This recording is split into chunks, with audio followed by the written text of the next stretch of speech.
Welcome to a new edition of the Neon Jazz interview series with Kansas City jazz saxophonist Matt Otto. These days, he stays busy in a thriving Kansas City jazz scene, playing at the Blue Room and around town with cats like Bob Bowman and Roger Wilder. He is also busy as an assistant professor of jazz studies at the University of Kansas. Over the course of our interview, he talked about his roots in Los Angeles, spending time in Japan and New York before making Kansas City his eventual home.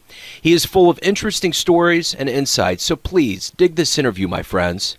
Let me go ahead and start off here and just get kind of a snapshot of what has been going on with you lately. Let's see. I played the Blue Room last night with Bob for the hosting the jam session. That was fun. In general, I've been busy recording quite a bit in the last several months, and also working at KU full-time over there, so I've been busy with that. A lot of teaching and faculty meetings and whatnot. Sure. So that's cool. I really enjoy it, and it's a great program. Dan Gailey is my boss. He's a brilliant arranger and composer, so he's really fun to work with. I've been taking lessons with him on arranging as well, like when I have free time. So let me get back to kind of the beginning of your lineage here. You grew up in L.A. Talk to me about growing up in L.A. and how you got this love of music. I started out when I was really young on piano. I guess I was around 4, too young to really play, but my parents wanted to inspire me to get into music. And then I switched to saxophone when I was in 4th grade, alto, and my grandpa played alto. He played in dance bands, jazz dance bands. So he gave me his alto, and I played on that for a long time.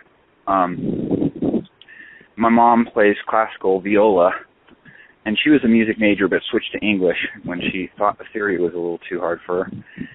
And my dad plays banjo, plectrum, the bluegrass. And they sang a lot. We kind of grew up being musical as a family. We would sing, and that was kind of fun when I was younger.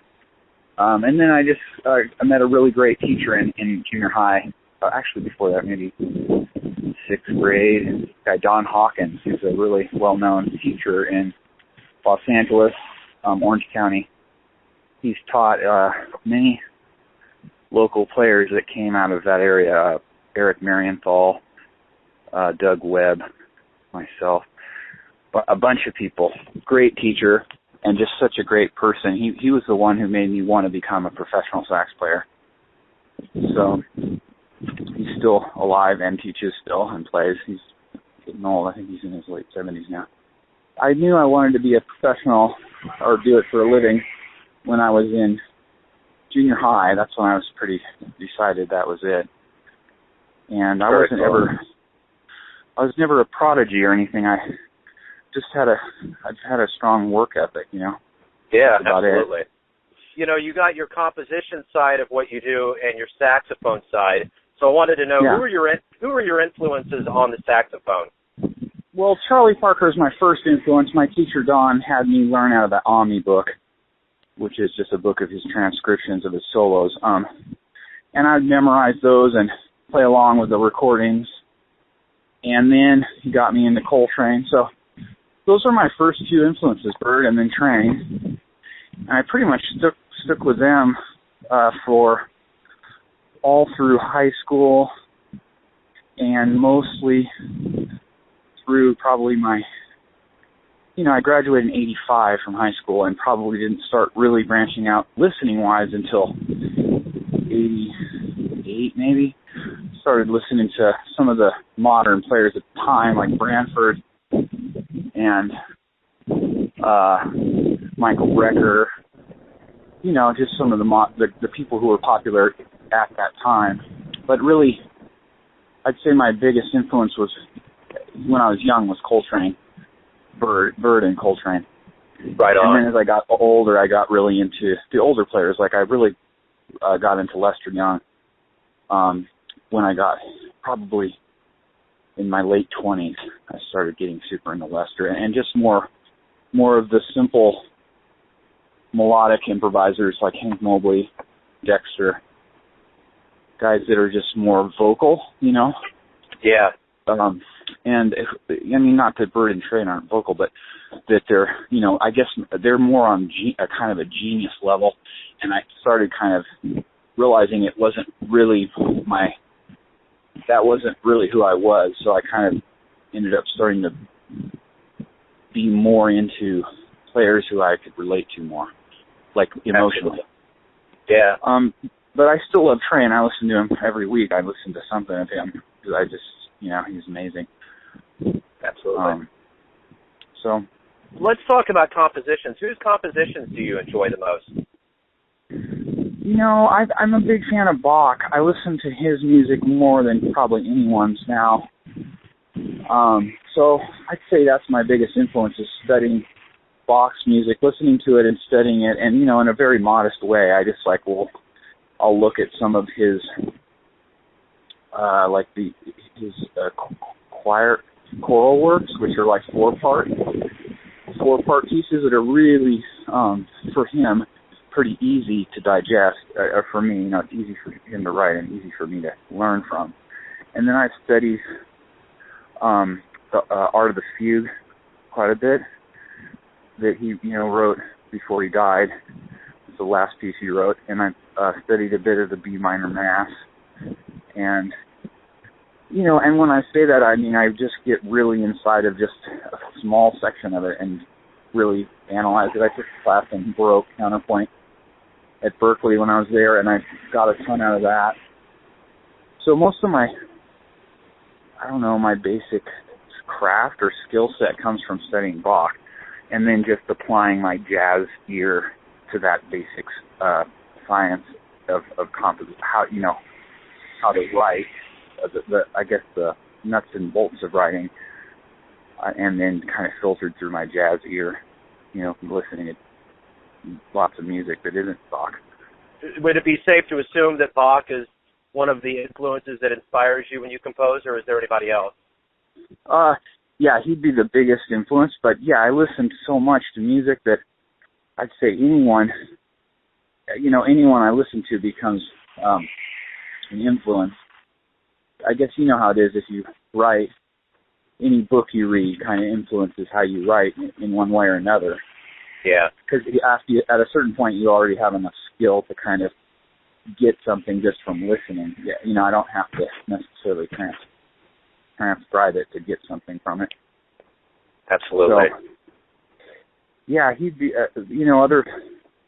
I love all of Bird's tunes. A ton of Monk, so I memorized a lot of Monk's music and Bird's music, the tunes, you know, their songs, and I love their writing. I really love Monk. And studied, I guess the things I've memorized to perform as an improviser have become really important for my composition. So, you know, the kind of the group of standards that I've ended up memorizing and playing over and over have kind of trained my ear to hear a certain way. I'm pretty much a tonal composer. You know, I tend to write in key centers with modulations. I've definitely branched out and written some atonal music and freer music, but when I'm honest and I'm just writing what I hear in my mind, it's pretty tonal, pretty functional harmonically. Right on. Not very complicated, honestly, you know. I kind of think of it as folk music. Let me ask you this question. One of your groups, you use Shea Estes vocalizing, not singing words, but you use her voice as an instrument. How do you see that group? What's the inspiration for it, and how are you incorporating Shea into it? So that's a good question. We just finished mastering the album. We did an album finally, and so it'll be out in a month, hopefully. And I just kind of like the sound of voice. You know, the fact that even just the sound of the voice kind of draws your ear to it, even without lyrics. Like if you're listening to opera and you don't know what they're saying, Yeah. So it's very easy for your mind to kind of find it as a focal point. So I really like it as a way of bolstering the melody and drawing the listening ear towards the melody, without it necessarily having lyrics. I mean, I would love to write lyrics. I just can't really. It's not my thing. I'm not good at it. I tried it when I was younger. I had a band and did all the original music with lyrics, and and I listened back to it. It was pretty embarrassing. So it wasn't my. I would have had to work a lot harder. So I just thought, well, you know what? I don't really need lyrics. It's not. I'm an instrumentalist, so. And there's so many great singers that sing lyrics. And there's a guy in San Francisco I like, this guy Lauren Benedict, and he's one of the only singers I know who doesn't ever sing any lyrics, but always sings standards. So like you go hear him on a gig, and he just scats everything. It's really amazing. Yeah, absolutely. So let me ask you this: you came from L.A. Talk to me about the scene in L.A. that you came from. It's a great scene. It's really huge, The city's so massive and spread out, and so there's tons of work. There's not quite, the work isn't as visible as in some cities. There's not a ton of dedicated jazz clubs there, but there's a ton of work. You just have to live there to kind of know where it is. Lots of, down at the Union, there's something like 30 big bands that rehearse weekly at the Union. It's ridiculous how many players there are and how much music there is. It's just kind of not, you can't really see it from, if you Google it from here, it doesn't seem like there's much going on other than the main big venues, Yeah. But the scene's great, and there's a ton of great players, lots of inspiring composers. So I really enjoyed it. Yeah. I would have stayed there had my wife not gotten a job here. Right. Really glad we ended up here because I really love it here. So. Well, you spent 5 years in Japan, 7 years in New York City, and you said that a job brought you to Kansas City. So let me ask you this: what did you anticipate finding in Kansas City, and how does it compare to what you found here? Well, I honestly didn't know at first what to think. I was a little intimidated moving to the Midwest from the coast, because I had never been, and I thought it would be. I didn't think there'd be a strong culture element, which I was mistaken, of course. I knew that Charlie Parker and Lester Young and Basie were here in the past, and so it had a great tradition, but that doesn't necessarily last. But when I came and started kind of looking on the internet before I came, it seemed like there was a lot of musicians, and really great sax player from here, Gary Foster. It's a friend of mine in Los Angeles, and he was kind enough to write a letter to the local Kansas City musicians that he knew, that he still had contacts with, and he sent an email on my behalf to help me get established, which was really great. So, he reached out to Bob Bowman and Dan Ambry and some of the older players. And so when I came at Gerald Space, they kind of helped me get started. So it was really helpful. And I was really amazed by the level of musicianship, and I heard a bunch of great bands when I came to town. Jeff Harshbarger had a group I heard. In fact, the first band I heard was the band I hired for my group, so it was Jeff and Mike Warren and Gerald Dunn.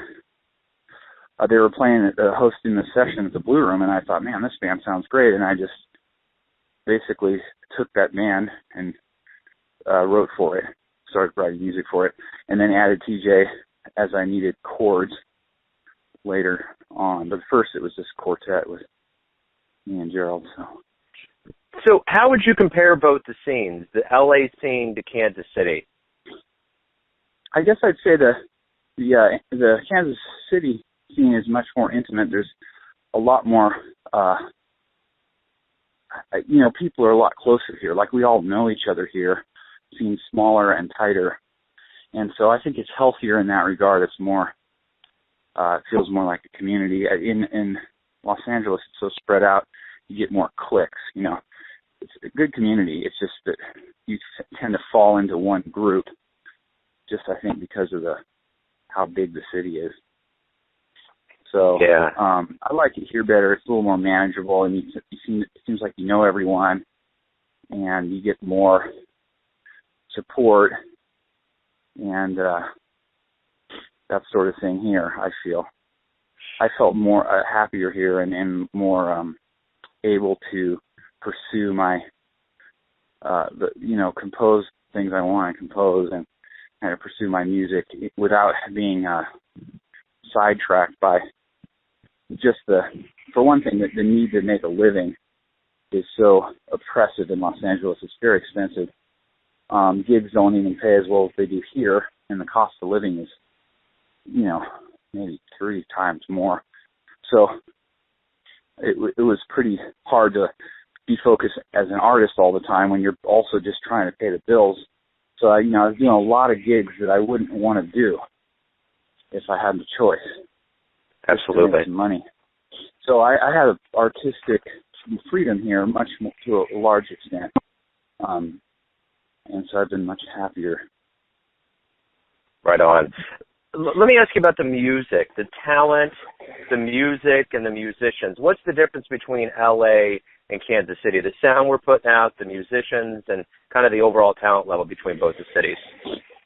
Yeah, I think the main difference is just the quantity. I wouldn't say the quality. There's great players here, and obviously great players in L.A. That's the center of the film industry. So you get some unbelievable musicians living there and in startling numbers. I mean, I knew my list of subs for sax players was, probably close to 100. Just ridiculous amount of great players. But here we have great players. It's just not in the quantities, And I think that the cool thing about that is that it's easier to kind of, I feel like, have an individual or distinguishable voice here because it's smaller. And I think you tend to, in Los Angeles, you can tend to start, get this phenomenon where you're doing so much work, so much diverse work, that it kind of obliterates your personal voice, or it can. There's some amazing voices there on every instrument, but it's, if you're doing all the different kinds of musical work you can do every week, after 20 years of that, it's like jack of all trades, master of none sort of thing, where you don't have an artistic voice because you haven't had time to develop it. So yeah. I think in Kansas City, we really have the luxury to be able to really work on what we want to work on if we choose to.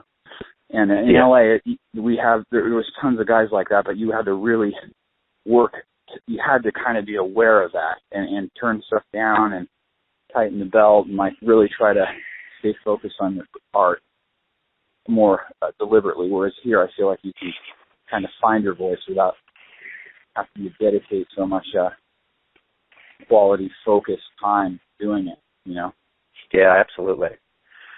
So how would you compare the coverage of the jazz scene in Kansas City versus LA between radio and print and all of the different outlets?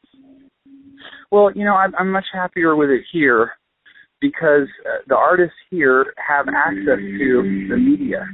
I can call any number of the guys at KKFI and say, hey, I got a CD coming out.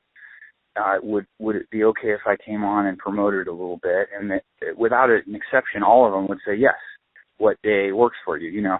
Whereas in LA, it's like pulling teeth trying to get certainly any radio coverage, and they don't even have much of a jazz station left. I think Long Beach State still has something, but what was it? man, the old jazz station there went out, just died, Yeah. But the other thing is it's hard getting coverage there. Honestly, it's not impossible, and I certainly got my fair share, but it just took a lot more effort. It wasn't like here. It's more like a smaller community. People are really supportive, and they're not inundated with, as well. The writers aren't inundated with 1,000 requests, So it's a little bit less of a struggle for the writers as well. Like Brick Wall, who writes out in LA, he would cover gigs, but to send him 10 emails, and then he'd finally go, "Yeah, man, sorry, I've been busy," and or Scott Yano. Guys are great. They're great guys. It's just they're so busy. There's so many players trying to get a little, a plug in about their gig or whatnot. So Absolutely. I think here it's a lot easier for both the media, the people working to support the jazz, and the musicians as well. I think it's a lot more realistic here. What do you see as your own future in the jazz world? I guess, I'm not sure. I feel like for me, I just kind of work on music every day. I practice and write and listen. I'm just into music every day. It's kind of like what I do. So I'm not sure I have any, although I have goals like, finish this CD project or write a piece, do a big band arrangement for this concert, but I don't really have, I guess when I was younger, I kind of had some vision that maybe, I had more of a feeling for what should happen for an artist, whereas now I don't really have any preconceptions about it. I feel like I'm doing exactly what I want to do.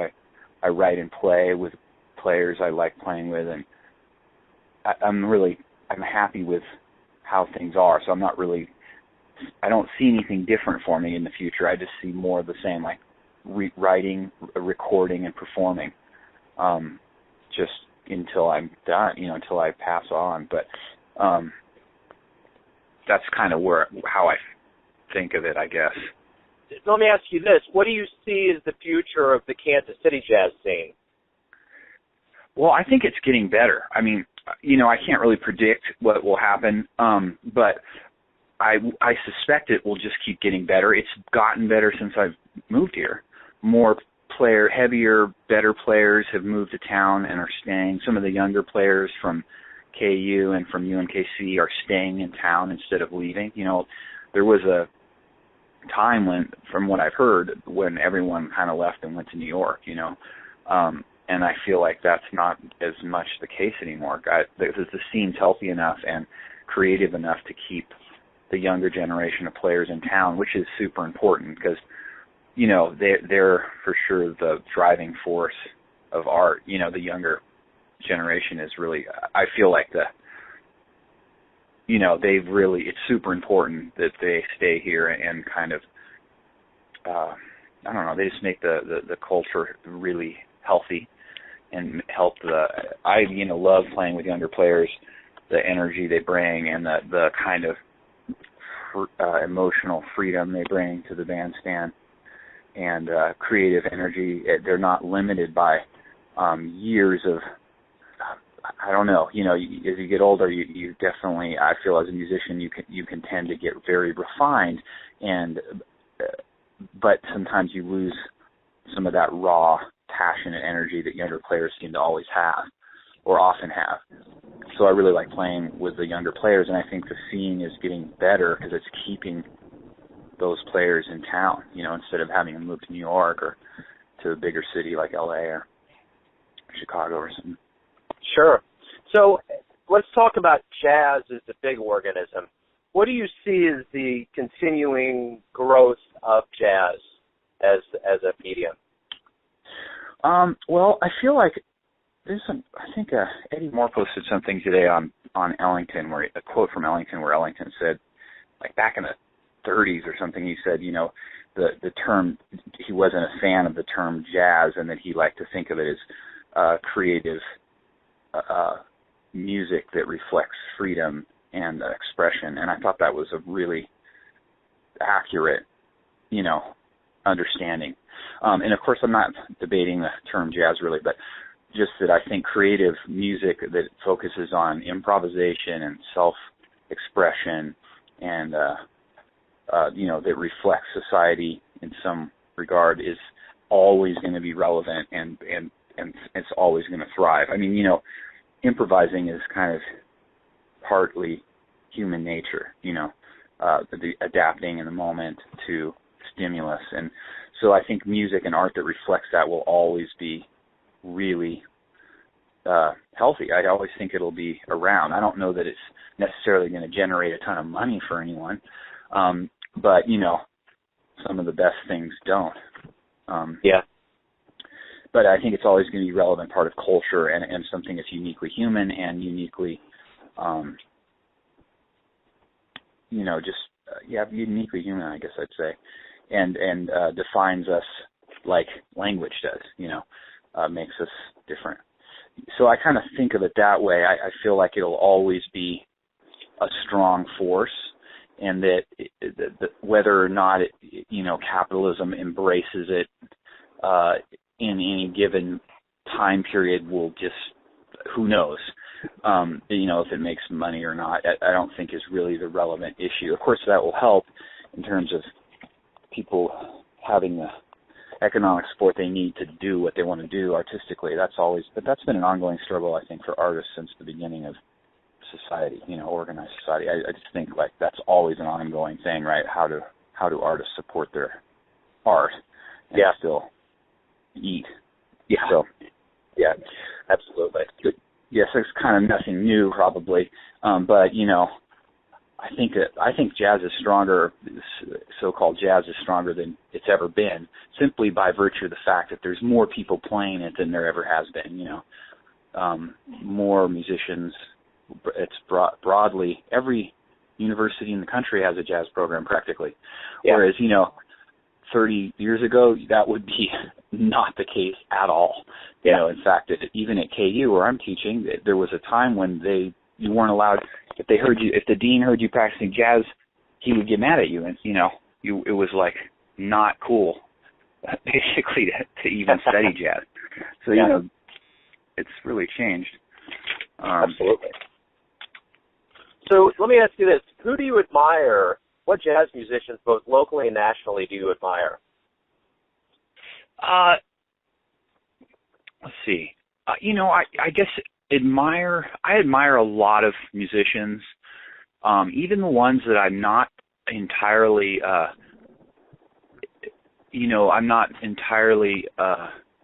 interested in listening to their music. I feel like people who have dedicated their lives to this art, I admire that, the dedication that it takes, because it is in the face of, economic difficulty in a sense. It's very few people are making a lot of money playing jazz. Maybe there's a few Herbie Hancocks out there, but basically, even the guys that are real popular young players in New York, they're still struggling and touring all year round and maybe more successful financially than I am, but it's not huge. It's still, so I really respect anyone who's kind of dedicated their life to the art, even if I don't necessarily enjoy what they're producing on a personal level. It's not really for me to say, and I kind of feel like anyone who's seen some success and has managed to maintain their direction or their commitment to it, I really respect that. People I really just love the music of, so many players. The older generation of guys are all, my favorite. My favorites are basically the older players are always my favorite because they're just more experienced and they have a deeper, everything they play comes from a deeper place, more experience, more nuance. So I like the older players, and I like the younger players too, because a lot of guys have that. Like I was saying earlier, kind of they have this passion for the music that is really refreshing and fearlessness, which I love to hear. So it's pretty broad. I mean, I really like so many players. I think in general I love what's happening in New York. I think New York's producing so much great music. So I look there oftentimes. I try to see who the young players are who are becoming more recognized in New York, and then the older players who've been there a long time who are continually putting out albums. I just last week listened to a new album that Ben Monder put out on ECM with Pete Rendy, who's originally from Missouri, on synth, like a synth, and Paul Motion. It was one of the last recordings Paul Motion did before he died. And then Andrew Cyrill's on the second half of the album because after Paul died, they still hadn't finished the recording. So it's really amazing. Just trio, really ambient. There's no groove per se. It's just like kind of ambient textural music. And so that's like an example of, kind of two older players like Andrew Cyrill and Paul Motion, and then two players who are, I guess, in their middle age. Ben's in his 50s. Pete's he's younger than me. I think he's in his early 40s or late 30s even. So it's like a really good example of kind of music that I like to listen to. Let me ask you this. I had heard that you maybe had a hand or wrist injury. Yeah, that's true. Mm-hmm. Is that getting better? Is it affecting your play or? Yeah, it's not great. I had injured it in 1990, so I got really bad carpal tunnel syndrome in 1990 to where I couldn't open my hand. My hand was like stuck in a closed fist. It was from practicing a lot. I used to practice all day, 8 hours, between 6 to 8 hours for 3 years in a row, and each day, and I finally just got carpal tunnel from it. But it's probably a combination of poor technique and too hard a spring action on my tenor at the time. And basically, since that time, I've been fighting ongoing symptoms and problems with my hands, most of my left hand. So, I can play fairly well in spite of it, but it's definitely, my technique is probably half of what it used to be, and continually is an issue. So my hand is super sore today because I played last night. So anytime I play, and when I play particularly hard, it's worse. So last night I was playing kind of hard because it was with Todd Strait and Roger and Bob and Danny, and those guys are all such amazing musicians, so I was really trying to play as well as I could with as much kind of energy and passion as I could muster. And as a result, that sometimes is harder on my hand because I play with a little more tension, which I wish I didn't do. But it's hard to break old habits. So you mentioned you're an assistant professor of jazz studies at KU. Do you enjoy that gig? I do. I love teaching. That's like, in some ways, it's like more of a calling for me than playing. Like I've never been a prodigy or exceptional natural talent in music. I've just been kind of work ethic based, just working hard. Whereas in teaching, I feel like I actually have a natural talent for teaching. My parents divorced and remarried when I was 5, and all 4 of my, both my step parents and both my parents are teachers. And I just grew up being around that culture and talking about methodology for teaching and approaches to teaching and learning approaches, learning styles. And so by the time I started teaching, I was already really kind of just naturally good at it. And not that I can connect with every student, but I certainly try to, and I have a pretty good success rate for students who are at least, open to being taught. That's always, I guess. Would you say that this is a new stage in your career by helping to teach the next generation? Not so much, in that I've been teaching a long time. So I started teaching in my early 20s, and then I have a successful blog with over 1 million hits, and through that blog, I've taught hundreds of people through Skype. So before I accepted the KU position, I was teaching up to 30 students a week on Skype for years, and that was generating a ton of teaching experience for me, as well as a comfortable income teaching. But that was kind of before I did this university gig, and I was doing some adjunct teaching and subbing at various schools for the years before, in my 20s and 30s and 40s. I'm 49 now, so it was. I wouldn't say it's new in that I've taught a long time, but it is new. It's my first full-time position, so it's the first time I've ever had to go to faculty meetings and like be part of the organization of at a university level, where I'm trying to help organize how, what classes we're going to teach, designing classes, curriculum, and working more underneath behind the curtain, helping fundraise, trying to recruit, stuff that you don't really think about when you're just teaching private lessons. Since you're a teacher, tell me who has probably taught you the most about jazz.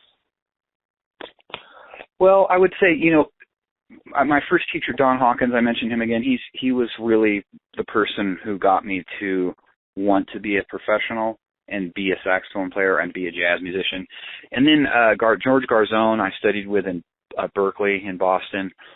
He was one of my main teachers, also a similar type of person, just like really loves music, loves playing, loves the community that's jazz, and taught me kind of how to enjoy improvising. And he's a real improviser, doesn't like to play things by rote. He really likes to strive to make up new, very spontaneous player. So I learned a lot from him.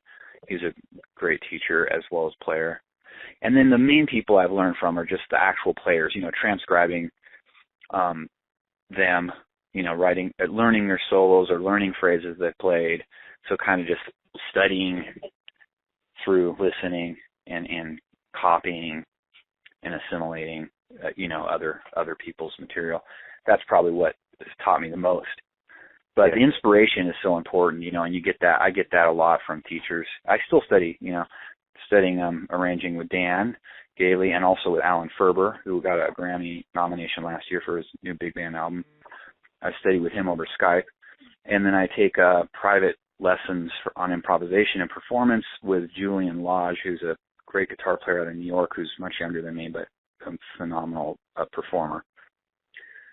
So I try to constantly be also studying as well as teaching, because I feel like that's keeps you inspired and keeps you learning. And if you're always learning, you tend to be a better teacher, because you're actually sharing with the students. You're not just kind of lecturing.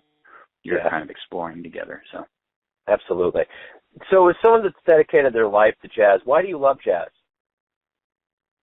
I think I like it because it's become such a habit for me that it's almost like in a sense, if I don't play and work on music every day, I feel like there's something missing or something's wrong. So I'm kind of compelled to do it just through years of doing it from discipline.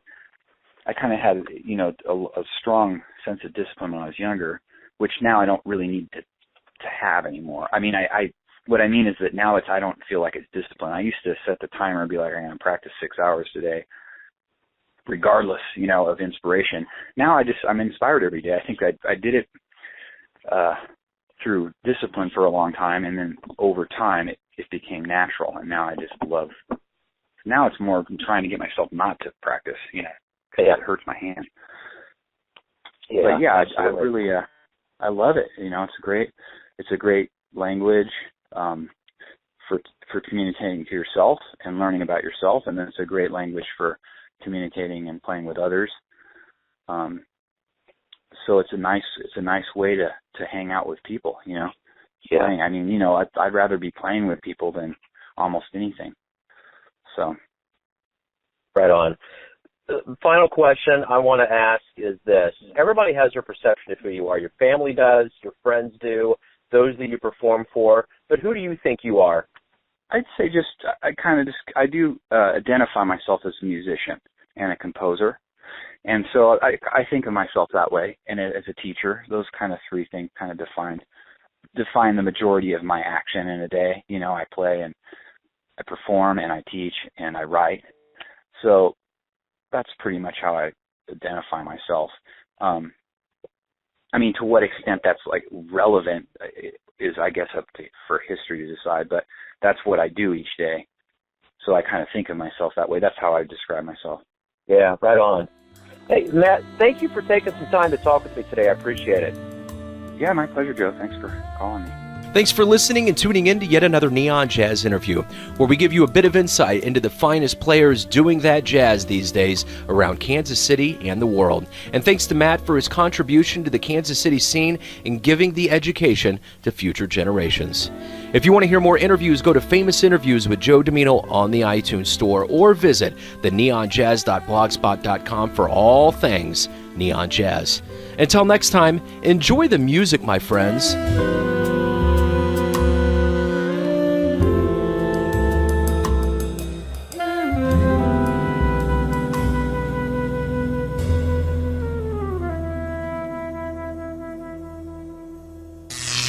Neon Jazz.